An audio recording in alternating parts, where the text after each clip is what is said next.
English toffee/butter crunch recipe. I chose the candy motif to help me get over my aversion to sweets. Although I enjoy working with sugar, I usually struggle with syrup consistency. Even though I've had several recipes work out, I constantly worry about the right consistency. Because of this, whenever I prepare dishes that call for sugar syrup, I always use a candy thermometer.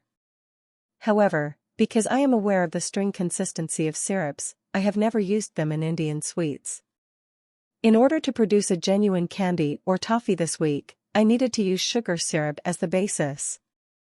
I then came upon the English toffee/butter crunch recipe. The recipe is really extremely fascinating. It features a hard candy layer on the bottom, a chocolate layer on top, and almonds on top. And you can't slice the toffee. They must be divided into smaller pieces and then kept in airtight containers. In most of the recipes I read, sugar and butter were used in equal measure. Even though I followed the exact ratio, the toffee had too much butter, so I had to drain it before putting the chocolate layer on. As a result, I reduced the recipe's butter content. I created all 3 candies in one day, as I previously indicated, and this was the final one I tried. The sun did not set before it, therefore. Due to the lack of light, I was unable to act. I just covered the entire tray with cling film and placed it in the refrigerator. The following day, I reheated it to room temperature and followed the directions.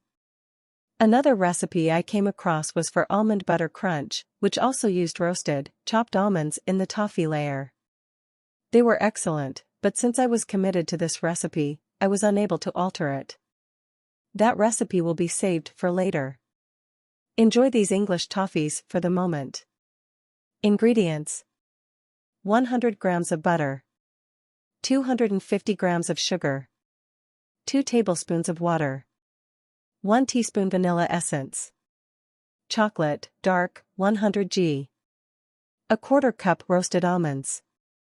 Procedure: bring sugar, water, and butter to a boil in a saucepan. A candy thermometer should be placed nearby. Butter should be used to grease and line a tray. Put the pan from the heat when it reaches 300 degrees Fahrenheit, then pour the sugar-butter mixture into the prepared tray. Allow it to totally cool. Pour chocolate that has been melted in a double boiler, or MW, over the toffee. With the aid of a spatula, spread it evenly. Roasted almonds are ground into fine crumbs and then scattered over the chocolate. Break it up once it has dried and store the pieces in an airtight container.